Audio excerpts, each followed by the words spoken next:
চট্টগ্রামের বায়েজিদে জুমার নামাজের সময় মাজারে ঢুকে দুজনকে গলা কেটে হত্যা। পালানোর সময় ককটেল বিস্ফোরণ, আহত ৩। মামু আর একটা ছেলের সব মারছে, ওখানে গাড়া মারছে ওটা বলতে পারবে, ঘরে পালাইছে। ফুল ধরে আমি কি বেড়াইনি বলছি, তখন বোমটা মারার সাথে সাথে আমি কি শেষ। মাজার বিরোধী উগ্র গোষ্ঠী হত্যাকাণ্ড ঘটিয়েছে ধারণা পুলিশের।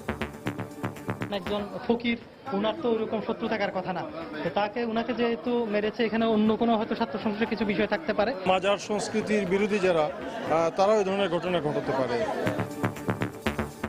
দেখছিলেন প্রধান শিরোনাম। রাত 11টার সময়ের সঙ্গে আছি আমি ফাহমিদা মৌটুসী এবং আমি সজল দাস। এবার অন্যান্য শীর্ষ সংবাদ। ঘোষণা দিয়ে নিষিদ্ধ জঙ্গি সংগঠন হিজবুত তাহরীরের অনলাইন রাজনৈতিক সম্মেলন, অংশ নেওয়া অনেককেই শনাক্ত করার দাবি গোয়েন্দা পুলিশের। আইনের শাসনের প্রতি শেখ হাসিনার অনড় অবস্থানেই বেড়েছে জনসমর্থন, মন্তব্য আওয়ামী লীগের। আইন শৃঙ্খলা রক্ষা বাহিনীকে কাজে লাগিয়ে টিকে আছে সরকার, বলছে বিএনপি। হবিগঞ্জে ছাত্রী লাঞ্ছনার ভিডিও নিয়ে সামাজিক যোগাযোগ মাধ্যমে তোলপাড়ের পর অভিযুক্ত বখাটে রুহুল গ্রেফতার, শাস্তির দাবিতে নাগরিক সমাজের মানববন্ধন। সিলেটে গণজাগরণ মঞ্চের কর্মী শাহরিয়ারের মৃত্যু স্বাভাবিক নয়, দাবি সহপাঠী ও শিক্ষকদের। লাশ ময়নাতদন্তের পর পরিবারের কাছে হস্তান্তর।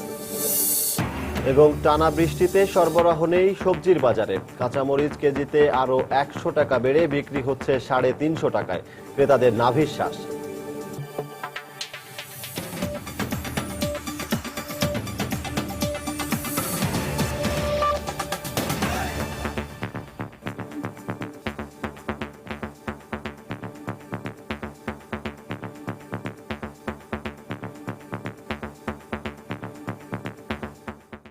প্রায় 20 দিন আগে ঘোষণা দিয়ে দেশব্যাপী পোস্টার লাগিয়ে প্রচার প্রচারণা চালিয়ে অনলাইন রাজনৈতিক সম্মেলন করল নিষিদ্ধ জঙ্গি সংগঠন হিজবুত তাহরীর। তথ্য যোগাযোগ প্রযুক্তিবিদরা বলছেন, প্রশাসন চাইলে আগেই এ সম্মেলন বন্ধ করতে পারত। তবে ঢাকা মহানগর গোয়েন্দা পুলিশের দাবি, হিজবুত তাহরীরের সংগঠক ও অনুরক্তদের সম্পর্কে ধারণা পাওয়ার কৌশল হিসেবেই তারা সে পথে যাননি। ডিবির আরও দাবি, এ সম্মেলনে অংশ নেওয়া অনেককেই শনাক্ত করতে পেরেছেন তারা। গত 15 আগস্ট হঠাৎই নিষিদ্ধ সংগঠন হিজবুত তাহরীরের পোস্টারে ছেয়ে যায় রাজধানী ঢাকা সহ দেশের বিভিন্ন এলাকা। এতে সংগঠনটি 4 সেপ্টেম্বর অনলাইন রাজনৈতিক সম্মেলন করার ঘোষণার পাশাপাশি তাতে অংশ নেওয়ার কৌশলও জানিয়ে দেয়। এ প্রচারণা চলে সামাজিক যোগাযোগ মাধ্যম ফেসবুকেও। ঘোষিত সময়ে বিকেল ঠিক 3:30টায় লাইভ স্ট্রিম ওয়েবসাইটে শুরু হওয়া সম্মেলন চলে সন্ধ্যা 6টা পর্যন্ত। এতে লাইভ ভিডিওতে মঞ্চে 5 জনকে বসে থাকতে দেখা যায়। তথ্য যোগাযোগ প্রযুক্তিবিদদের মতে, আগে থেকে এ সম্মেলন বন্ধ করা জটিল কোনো কাজ ছিল না। দুইটা ওয়ে আছে না, একটা হলো সরকার যদি মনে করে যে আমি এই স্ট্রিমটা, যেহেতু আগে থেকে অ্যানাউন্সমেন্ট ছিল, আমি ওই কর্তৃপক্ষকে জানাতে পারতাম, বিটিআরসি বা বাংলাদেশকে বলতে পারতো যে এটা আমাদের দেশের against the law and order of the country, so এটা তোমরা ব্রডকাস্ট করতে দিও না। সেটা তারা ডেফিনেটলি শুনতো, এরকম হয়েছে আরো আগে। আর তাছাড়া তার বাংলাদেশ মার্কেটের জন্য যদি বন্ধ করা যেত, এটা তো আরো ইজি আর কি। আমাদের কাছে যে টুলসগুলো আছে, আমাদের যে নেটওয়ার্ক সিস্টেমগুলো আছে, সেখান থেকেও আমরা এটা বন্ধ করতে পারতাম। এই কর্মসূচি বাস্তবায়নে খোলা ফেসবুক পেজে দেখা যায় প্রায় 30,000 ফেসবুক ব্যবহারকারীকে অনুরোধ পাঠিয়েছিল হিজবুত তাহরীর। তাদের মধ্যে 1250 অংশ নেবে বলে জানায়। তবে ঢাকা মহানগর গোয়েন্দা পুলিশ বলছে, চিহ্নিত হিজবুত সদস্য ছাড়া সাধারণ মানুষ এতে অংশ নেয়নি। এছাড়া এর আয়োজকদেরও চিনতে পেরেছেন তারা। আমরা কৌশলগত কারণে এটা ঠেকাতে চাইনি। আমরা দেখতে চেয়েছি যে এদের অডিয়েন্স কত তারা নক করে। আমরা দেখলাম যে আজকে মোটামুটি খুব বেশি রেসপন্স তারা পায়নি। যা রেসপন্স হয়েছে অধিকাংশই মানে ল এনফোর্সিং এজেন্সির সদস্য এবং ইন্টেলিজেন্স এজেন্সির সদস্য, পাশাপাশি জার্নালিস্টদের একটা বড় অংশ। হ্যাঁ, তাদের কাউকে কাউকে অলরেডি শনাক্ত করেছি, তাদের অবস্থান নিয়ে আমরা কাজ করছি। যদি সেটা ব্যর্থতা হয়, তাহলে এটা আমি বলবো যে ভবিষ্যতের জন্য আরো বড় ধরনের চ্যালেঞ্জ যারা দিতে পারে। আমাদের এই যারা যোগাযোগ ক্ষেত্রে যারা জড়িত আছে, যারা তাদের এখন থেকে তাদের ইকুইপড হওয়া উচিত, তাদের আরো বেশি করে সজাগ হওয়া উচিত। এবং তারা কেন পারে নাই, যদি না পেরে থাকে কেন পারে নাই, সেটা এখন থেকে অনুসন্ধান করে সেই পারার সক্ষমতাটা তাদের অর্জন করা উচিত। ডিবি পুলিশ আরো জানিয়েছে, এ সম্মেলনের সঙ্গে জড়িতদের বিরুদ্ধে শিগগিরই অভিযানে নামবেন তারা। ওমর ফারুক, সময় সংবাদ, ঢাকা। চট্টগ্রামের বায়েজিদে একটি মাজারে ঢুকে দুইজনকে গলা কেটে হত্যা করেছে দুর্বৃত্তরা। দুপুরে জুমার নামাজের সময় হত্যাকাণ্ড শেষে পালানোর সময় এলাকাবাসী ধাওয়া করলে ককটেল বিস্ফোরণ ঘটায় দুর্বৃত্তরা। এতে 3 জন আহত হন। মাজার বিরোধী উগ্র গোষ্ঠী এ হত্যাকাণ্ড ঘটিয়েছে বলে প্রাথমিকভাবে ধারণা করছে পুলিশ। এ ঘটনায় একজনকে গ্রেফতার করা হয়েছে। বিস্তারিত জানাচ্ছেন কমল দে। শুক্রবার জুম্মার নামাজের সময় নগরীর বায়েজিদ এলাকার ল্যাংটা ফকিরের মাজারে ডাবল মার্ডারের ঘটনা ঘটে। পুলিশ জানায় দুপুর 1:45টার দিকে রহমতুল্লাহকে গলা কেটে হত্যা করে দুর্বৃত্তরা। এই সময় খাদেম কাদের এই ঘটনা দেখে ফেললে তাকেও হত্যা করা হয়। একজন ফকির, উনার তো ওইরকম শত্রু থাকার কথা না, তো তাকে উনাকে যেহেতু মেরেছে, এখানে অন্য কোনো হয়তো স্বার্থ সংশ্লিষ্ট কিছু বিষয় থাকতে পারে। হত্যাকাণ্ড শেষে দুর্বৃত্তরা বায়েজিদ পাহাড়ের দিকে চলে যাওয়ার সময় স্থানীয় জনতা ধাওয়া করে। এই সময় হত্যাকারীরা কয়েকটি ককটেল বিস্ফোরণ ঘটিয়ে পালিয়ে যায়। ককটেলে 3 জন এলাকাবাসী আহত হন। আহতদের মধ্যে একজনকে চট্টগ্রাম মেডিকেল কলেজ হাসপাতালে ভর্তি করা হয়েছে। আমি বাসা থেকে বাইরে এলাম, বাইরে দৌড় দিলাম, দৌড়তে তারা ধরতে চাইছে, ফুল ধরে আমি কি বেড়াই নিয়ে বলছি, তখন বোমটা মারার সাথে সাথে আমি কি শেষ। আমার বাতিজা ওইটা ওই মনিরের ছোট ভাই, ও লাড়ি নিয়ে দৌড়ায়। আমি বলি কিরে কি হয়েছে, এই ঘটনা মনির ভাইরে বোম মারছে। এই জোড়া খুনের ঘটনায় বিস্মিত হয়ে পড়েছেন এলাকাবাসী। এই ধরনের ঘটনার কোনো কারণ খুঁজে পাচ্ছেন না তারা। কি ওইটার দেখা ওইটা দেখবার জন্য আসছিলাম, তো 2টা ছোট ছোট ছেলেদের দেখছি মাথা ফাটা, ওদেরকে জিজ্ঞাসি আর ওরা বলতেছে যে লেঙ্গা মামু আর একটা ছেলের সব মারছে ওখানে। কারা মারছে ওটা বলতে পারি না, ওরা পালাইছে, যারা মারছে ওরা পালাইছে, 4-5 জন ছিল। এদিকে ঘটনার পরপরই পুলিশের ঊর্ধ্বতন কর্মকর্তারা ঘটনাস্থল পরিদর্শন করে আলামত সংগ্রহ করেন। মাজার বিরোধী উগ্র গোষ্ঠী এই হত্যাকাণ্ড ঘটাতে পারে বলে ধারণা করছে পুলিশ। টাকা পয়সার বিষয় থাকতে পারে, এটা একটা। আর এটা হতে পারে যে যারা মাজার সংস্কৃতির বিরোধী যারা, তারাও এই ধরনের ঘটনা ঘটাতে পারে। তো এটি সবগুলা বিষয় নিয়ে আমরা দেখবো আর কি। নিহত 2 জনের লাশ ময়নাতদন্তের জন্য চট্টগ্রাম মেডিকেল কলেজ হাসপাতালের মর্গে রাখা হয়েছে। কমল দে, সময় সংবাদ, চট্টগ্রাম। বাংলাদেশে দুর্নীতি নিয়ে উদ্বেগের পাশাপাশি বেড়েছে ক্ষমতাসীন দল আওয়ামী লীগ ও সরকার প্রধানের প্রতি জনসমর্থন। মার্কিন গবেষণা প্রতিষ্ঠান ইন্টারন্যাশনাল রিপাবলিকান ইনস্টিটিউট IRI এর একটি জনমত জরিপে উঠে এসেছে এই চিত্র। গত 23 মে থেকে 10 জুন পর্যন্ত 18 বছরের বেশি বয়সী 2500 নারী পুরুষের ওপর এই জরিপ চালায় সংস্থাটি। সেখানে বলা হয় প্রধানমন্ত্রী শেখ হাসিনার জনপ্রিয়তা সরকারের থেকেও 1% বেশি। এক্ষেত্রে সরকারের জনপ্রিয়তা 66% আর প্রধানমন্ত্রী 67। জরিপে অংশ নেওয়া 62% মানুষ মনে করেন দেশ সঠিক পথেই এগুচ্ছে। এই সংখ্যা 2014 সালের জরিপের চেয়ে 6% বেশি। 72% মনে করেন দেশের সার্বিক অর্থনৈতিক পরিস্থিতি ইতিবাচক। অংশগ্রহণকারীদের 64% রাজনৈতিক অবস্থা স্থিতিশীল বলে মত দিয়েছেন। জাতীয় সংসদ নির্বাচন না হওয়ার পক্ষে 47% অংশগ্রহণকারী, যা আগের চেয়ে 3% কম।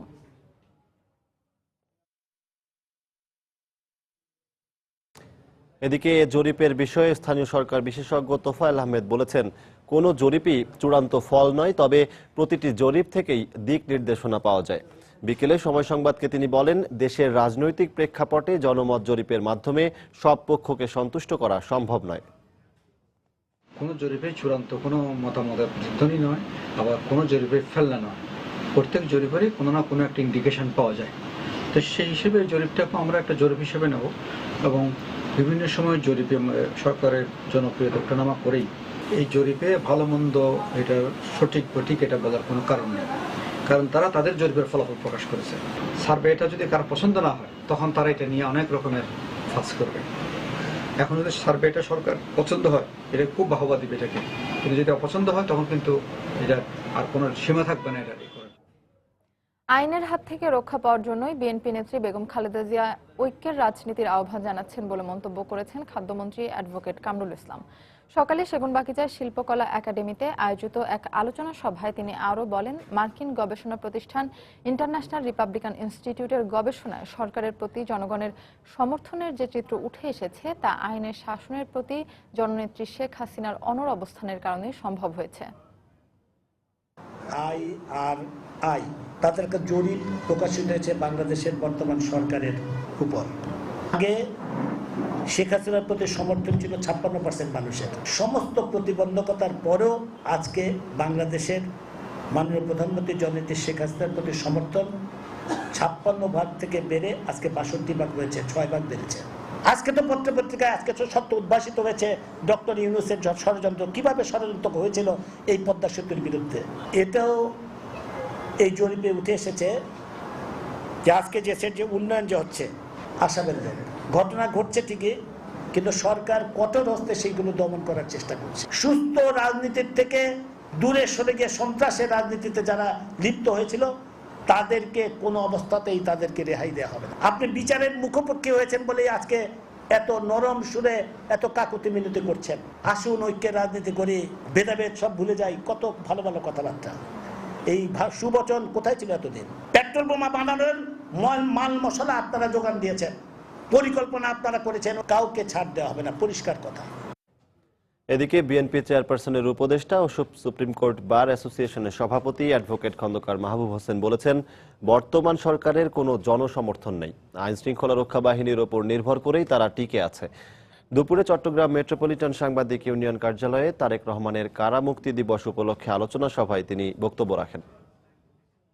সরকার অবৈধভাবে ক্ষমতায় থাকার জন্য নীল নকশা করে সমস্ত প্রতিষ্ঠানগুলি দলীয়করণ করেছে। আমরা চ্যালেঞ্জ দিয়ে বলতে পারি, আজকে যদি আইন শৃঙ্খলা বাহিনী এক মুহূর্তের জন্য তাদের পেশাগত দায়িত্ব পালনে রত হয়, কোন বিশেষ সরকারি দলকে ক্ষমতায় রাখার জন্য যদি তারা নিয়োজিত না থাকেন, তাহলে বাংলার জনগণ দেখিয়ে দেবে যে স্বাধীনতা কাকে বলে। রাত 11টার সময় আরো থাকছে। আর কোনো মুসলিম শরণার্থীকে আশ্রয় দেবে না হাঙ্গেরি, ইইউ দেশগুলোকে ভাগ করে নেওয়ার আহ্বান জার্মান চ্যান্সেলরের। এবং 5 জাতির শারীরিক প্রতিবন্ধী ক্রিকেট টুর্নামেন্টে দুর্দান্ত সূচনা বাংলাদেশের। বিকেএসপিতে ইংল্যান্ডকে 14 রানে হারিয়েছে স্বাগতিকরা। হবিগঞ্জে ছাত্রী লাঞ্ছনার ভিডিও নিয়ে সামাজিক যোগাযোগ মাধ্যমে তোলপাড়ের পর অবশেষে গ্রেফতার করা হয়েছে অভিযুক্ত রুহুলকে। দুপুরে তাকে গ্রেফতার করা হয়। পুলিশ জানায়, গত 26 আগস্ট বিকেলে স্কুল থেকে বাড়ি ফেরার পথে শহরের রাজনগর এলাকায় ওই ছাত্রীর পথরোধ করে একই এলাকার রুহুল। এ সময় স্থানীয়দের সামনে তাকে মারধর করা হয়। মোবাইলে সেই ছবি ধারণ করে ফেসবুকের মাধ্যমে তা ছড়িয়ে দেয় ছেলেটি। এরপরই পুরো এলাকায় উত্তেজনা ছড়িয়ে পড়ে। এ ঘটনার পর থেকেই রুহুল ও তার পরিবার পালিয়ে যায়। আজ সকালে সদর উপজেলার রিসি গ্রাম থেকে তাকে গ্রেফতার করে পুলিশ। এর আগে মেয়েটির বাবা বাদী হয়ে রুহুলের নাম উল্লেখ করে এবং অজ্ঞাত আরও 4 জনকে আসামি করে সদর থানায় একটি মামলা দায়ের করেন। এদিকে এ ঘটনার প্রতিবাদে দুপুরে শহরের সাইফুর রহমান হলের সামনে মানববন্ধন করে সচেতন নাগরিক সমাজ। এ সময় তারা রুহুল আমিনের উপযুক্ত শাস্তির দাবি জানান।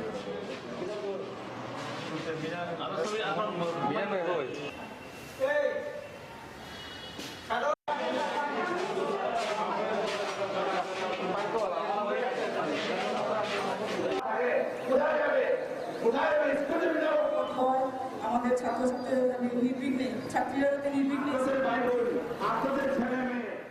ফ্রেন্ডের ভাই ওরে গিয়া মারছে, ওর বোনের পিছনে লাগে দীক্ষা। আর অবশ্যই আমি ওরে মার খাওয়াইছি, এই জন্য সেদিন 26 তারিখ আসার সময় আমার রাস্তার মাঝে পাইয়া ও মারছিল।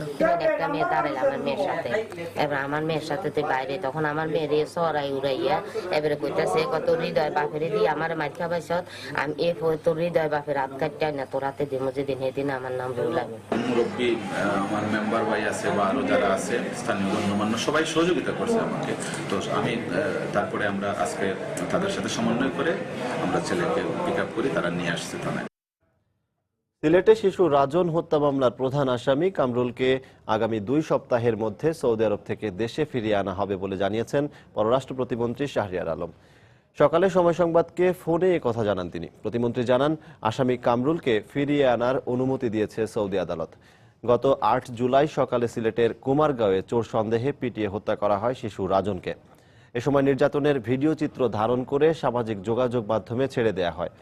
পরে মরদেহ গুম করার সময় স্থানীয় লোকজন হাতে নাতে আটক করেন সিলেট সদর উপজেলার শেখপাড়া গ্রামের বাসিন্দা মুহিত আলমকে। এই ঘটনায় মুহিত, তার ভাই কামরুল ইসলাম, আলী হায়দার ও স্থানীয় চৌকিদার ময়না মিয়াকে আসামি করা হয়। আওয়ামী লীগ সরকার প্রতিহিংসার রাজনীতিতে বিশ্বাস করে না বলে মন্তব্য করেছেন বাণিজ্যমন্ত্রী তোফায়েল আহমেদ। সকালে ভোলায় মেঘনার ভাঙন কবলিত এলাকা পরিদর্শন শেষে একথা বলেন মন্ত্রী। এ সময় তিনি বলেন, বিএনপি অহেতুক হরতাল অবরোধ করে বিশ্বে বাংলাদেশের সুনাম ক্ষুণ্ণ করছে। হরতাল অবরোধ করে খালেদা জিয়া কি পেয়েছেন? তিনি শূন্য হাতে ঘরে ফিরে গেছেন, কিন্তু অনেক মা ছেলে আনা হয়েছে, অনেক বোন স্বামী আনা হয়েছে, নিষ্পাপ শিশু পেট্রোল বোমায় দগ্ধ হয়ে মৃত্যুবরণ করেছে। খালেদা জিয়া তাদেরকে দেখতে যান নাই। তিনি অহেতুক ৯২ দিন সন্ত্রাস, নাশকতা, জঙ্গি তৎপরতা চালিয়ে আমাদের ব্যবসায়ীদের ক্ষতি করেছেন, আন্তর্জাতিক বিশ্বের সুনাম ক্ষুণ্ণ করেছেন এবং মানুষের জীবন ছিনিয়ে নিয়ে গেছেন। সিলেটের শাহজালাল বিজ্ঞান ও প্রযুক্তি বিশ্ববিদ্যালয়ের শিক্ষার্থী ও গণজাগরণ মঞ্চের কর্মী শাহরিয়ার মজুমদারের লাশ ময়নাতদন্ত শেষে দুপুরে পরিবারের কাছে হস্তান্তর করা হয়েছে। তবে তার এই মৃত্যু স্বাভাবিক নয় বলে দাবি সহপাঠী ও শিক্ষকদের। গতকাল রাতে নগরীর সুরমা আবাসিক এলাকায় একটি মেস থেকে তার ঝুলন্ত লাশ উদ্ধার করা হয়। ইকরামুল কবিরের রিপোর্ট। বন্ধুরা জানায়, বৃহস্পতিবার সন্ধ্যায় বাসায় ফেরার পর অনেক ডাকাডাকির পরও সারা মেলেনি শাহরিয়ারের। পরে ঘরের ভেন্টিলেটর ভেঙে জানালার সাথে ঝুলে থাকতে দেখে তারা এক পর্যায়ে ঘরের দরজা ভেঙে শাহরিয়ারের মৃতদেহটি উদ্ধার করা হয়। ভেন্টিলেটর ভেঙে ভিতরে টর্চ দিয়ে দেখার চেষ্টা করলো, পরে দেখা গেল যে জানালার গ্রিলের সাথে ঝুলে আছেন। তো ওইটুক উচ্চতায় তো ঝুলে সুইসাইড করা সম্ভব না।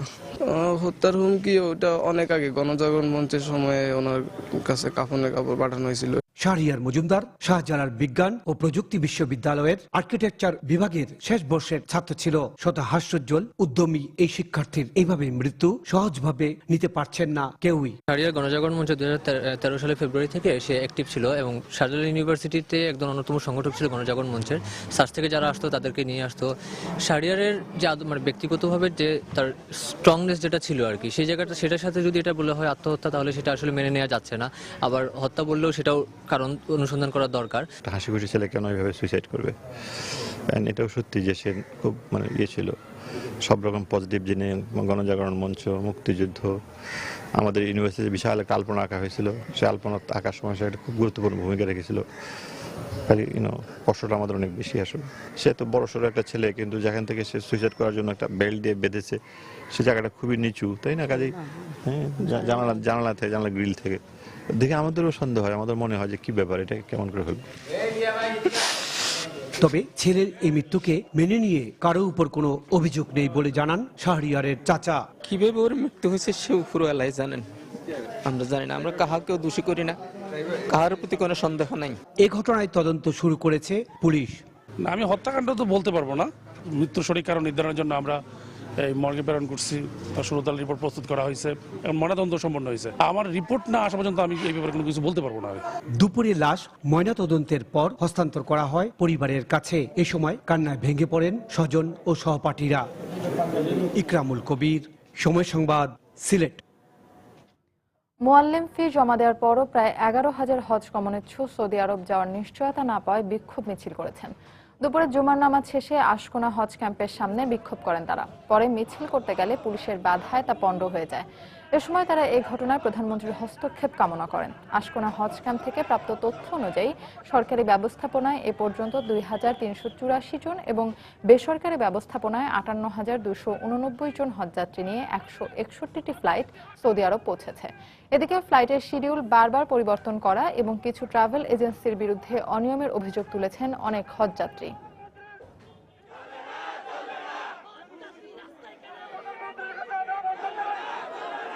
যে দুর্নীতির মহোৎসব আয়োজন করেছে, আমি মনে করি এই পরিচালককে জরুরি ভিত্তিতে ওনার অপসারণ দাবি করছি।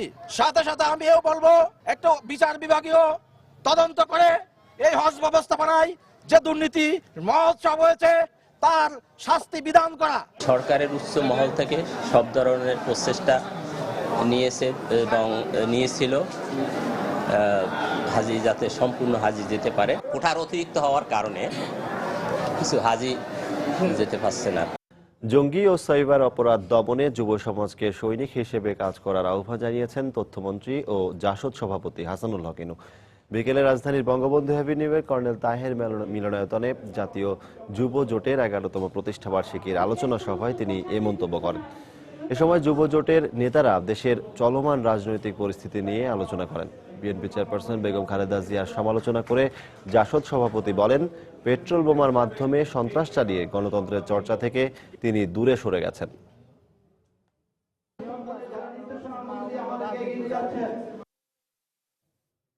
স্থায়ী জাদুঘর নির্মাণ করতে ও দ্রুততম সময়ের মধ্যে অর্থ সংগ্রহ করতে ৩ মাস ব্যাপী প্রচারাভিযানের সূচনা করেছে মুক্তিযুদ্ধ জাদুঘর।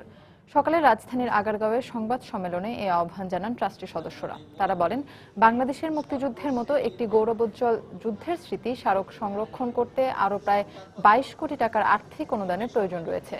যে কেউ চাইলে বিকাশ অ্যাকাউন্ট নম্বর 0173060062 এবং মুক্তিযুদ্ধ জাদুঘর নির্মাণের জন্য ব্র্যাক ব্যাংকের অ্যাকাউন্ট নম্বর 150016586370001 এ যে কোনো পরিমাণ আর্থিক অনুদান হিসেবে পাঠাতে পারবেন। মাত্র কয়েকদিনের ব্যবধানে রাজধানীর কাঁচা বাজারে কেজিতে প্রায় ১০০ টাকা বেড়েছে কাঁচা মরিচের দাম। বিক্রি হচ্ছে প্রতি কেজি ৩৫০ টাকা দরে। একই সঙ্গে অন্য সবজির দরও বেড়েছে আগের তুলনায়। কারণ হিসেবে কয়েকদিনের টানা বৃষ্টিকেই দায়ী করছেন বিক্রেতারা। পাশাপাশি বেড়েছে সব ধরনের মাছের দামও। তবে অপরিবর্তিত আছে মাংসের বাজার। বিস্তারিত ইমতিয়াজ আহমেদের রিপোর্টে। হরেক রকম তরকারি তার হরেক রকম নাম। হঠাৎ করে হাট বাজারে বাড়লো তাদের দাম। একটুখানি দাম বাড়াতে গর্ব করে আলু। করলা বলে আমার দামে যাই শুকায়ে তালু। বেগুন বলে আগুন লাগে আমার চড়া দামে। লাল টমেটোর দামটা শুনে সব ক্রেতাই ঘামে। পেঁয়াজ বলে আমার মতো দাম বাড়েনি কারো। গিন্নিরা কয় রান্নাঘরে বাসছে 12.5। ছন্দে ছন্দে এভাবেই কাঁচা বাজারের চিত্র তুলে ধরছিলেন একজন ক্রেতা। কেননা 70 টাকার নিচে কোনো সবজি মিলছে না রাজধানীর কাঁচা বাজারে। গেল কয়েকদিনের টানা বর্ষণে বাজারেই আগুন বলে জানিয়েছেন বিক্রেতারা। ভেন্ডি বিক্রি হচ্ছে 70 টাকা কেজি, ঝিঙ্গা বিক্রি হচ্ছে 70 টাকা, চিচিঙ্গা বিক্রি হচ্ছে 70 টাকা, করলা বিক্রি হচ্ছে 60 টাকা, উস্তা হলো 80 টাকা, কাঁচামরিচ বিক্রি হচ্ছে 300-350 টাকা কেজি। যে মাল আসে তার চেয়ে বেশি কিনা দাঁড়ি, কারণ এই জন্য আর কি মালের দাম বেশি। 60-70 টাকার নিচে কোনো কাঁচা বাজার নাই। মাছ বাজারে একুরিয়ামের মধ্যে সাঁতার কাটছে রুই কাতল। এর মধ্য থেকে জীবন্ত মাছ কিনে নিচ্ছেন ক্রেতারা। ফরমালিন মুক্ত আর কোনো প্রকার কেমিক্যাল না থাকার শতভাগ নিশ্চয়তা থাকায় ক্রেতারা একটু বেশি দাম হলেও আগ্রহ নিয়ে কিনছেন এসব তাজা মাছ।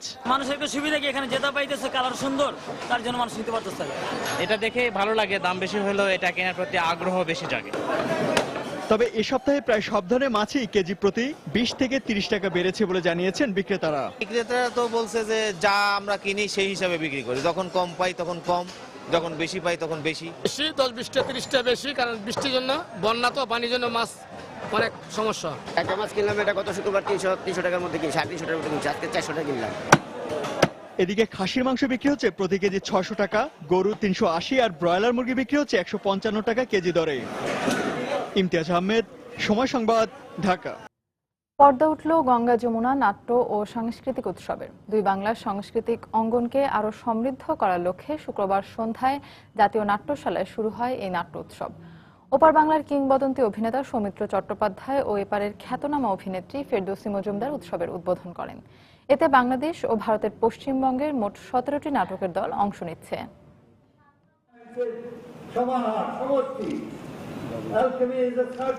কাঁটাতারের বেড়া ভৌগোলিক সীমারেখা আলাদা করেছে ঠিকই, কিন্তু ভাষা আর সংস্কৃতির হাজার বছরের মেলবন্ধনে ছেদ ঘটাতে পারেনি এতটুকু। এপার বাংলার মঞ্চে দুই বাংলার যৌথ নাট্য উৎসব বহন করছে তারই সাক্ষ্য। উদ্বোধনী মঞ্চায়নে বাংলার দর্শকদের মুগ্ধ করে রাখল পশ্চিমবঙ্গের দল সংস্তবের নাটক ছাড়িগঙ্গা।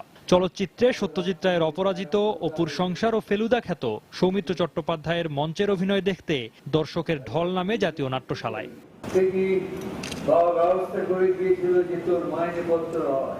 এর আগে উদ্বোধন অনুষ্ঠানে বক্তারা বলেন, এই আয়োজনের মধ্য দিয়ে ভৌগোলিক সীমানা অতিক্রম করে আবহমান বাংলা সংস্কৃতির পথ চলা আরো সমৃদ্ধ হবে। এই চর্চাটা যত বেশি হবে তত বেশি দুটো দেশই সর্বক্ষেত্রে কিছু না কিছু উপকৃত হবে। সংস্কৃতি সর্ব বিষয়ে আমাদের এত মিল, সেই মিলের কথা ছাড়াও প্রাথমিক মিলটাই তো আমরা তো মায়ের মুখ থেকে যে ভাষা আমরা পেয়েছি সে তো আপনারও যে আমারও তাই।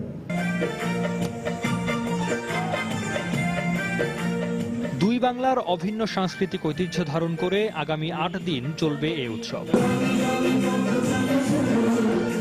সৌমিত্র শুভ্র, সময় সংবাদ, ঢাকা।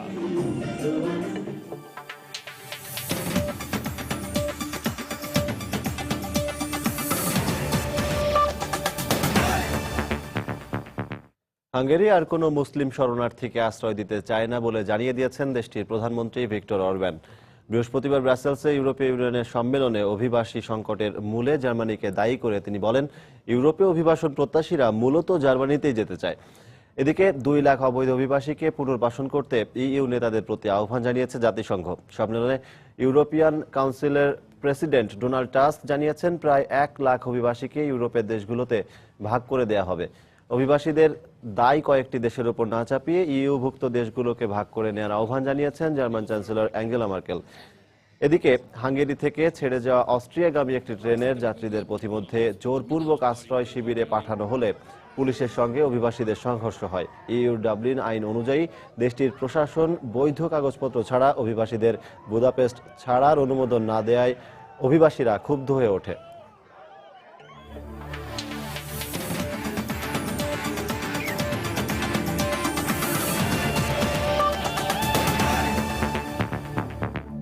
আইসিআরসি শারীরিক প্রতিবন্ধী ক্রিকেট টুর্নামেন্টের খবর। বিকেএসপিতে 5 জাতির টি-20 ক্রিকেট টুর্নামেন্টে শক্তিশালী ইংল্যান্ডকে 14 রানে হারিয়ে শুভ সূচনা করেছে বাংলাদেশ। আগে ব্যাট করে 8 উইকেটে 117 রান করে আলম খানের দল। জবাবে নির্ধারিত 20 ওভারে 7 উইকেটে 103 রানে থামে ইংল্যান্ড। টস হেরে ব্যাট করতে নেমে শুরুতেই শামীমের উইকেট হারায় বাংলাদেশ। ব্যক্তিগত 4 রানে আউট হন তিনি।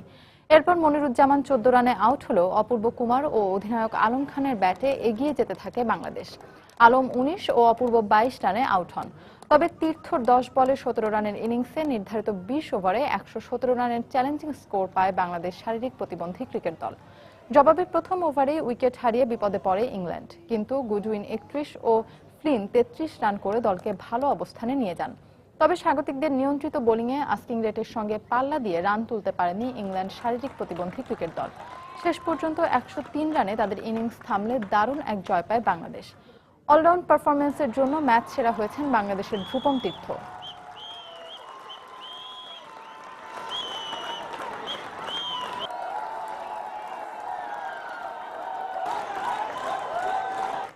রাত 11টার সময় এই পর্যায়ে শীর্ষ সংবাদ জানিয়ে দিচ্ছি আরেকবার। ঘোষণা দিয়ে নিষিদ্ধ জঙ্গি সংগঠন হিজবুত তাহরিরের অনলাইন রাজনৈতিক সম্মেলন। অংশ নেওয়া অনেককেই শনাক্ত করার দাবি গোয়েন্দা পুলিশের। আইনের শাসনের প্রতি শেখ হাসিনার অনড় অবস্থানেই বেড়েছে জনসমর্থন, মন্তব্য আওয়ামী লীগের। আইন শৃঙ্খলা রক্ষা বাহিনীকে কাজে লাগিয়ে টিকে আছে সরকার, বলছে বিএনপি। চট্টগ্রামের বায়েজিদে মাজারে ঢুকে 2 জনকে গলা কেটে হত্যা। পালানোর সময় ককটেল বিস্ফোরণ, মাজার বিরোধী উগ্র গোষ্ঠী হত্যাকাণ্ড ঘটিয়েছে ধারণা পুলিশের। হবিগঞ্জে ছাত্রী লাঞ্ছনার ভিডিও নিয়ে সামাজিক যোগাযোগ মাধ্যমে তোলপাড়ের পর অভিযুক্ত বখাটে রুহুল গ্রেফতার। শাস্তির দাবিতে নাগরিক সমাজের মানববন্ধন। এবং টানা বৃষ্টিতে সরবরাহ নেই সবজির বাজারে। কাঁচামরিচ কেজিতে আরো 100 টাকা বেড়ে বিক্রি হচ্ছে 350 টাকায়। ক্রেতাদের নাভিশ্বাস। এই ছিল রাত 11টার সময়। যে কোনো খবর পেতে ভিজিট করুন সময়নিউজ.টিভি। সঙ্গে থাকুন সময়ের।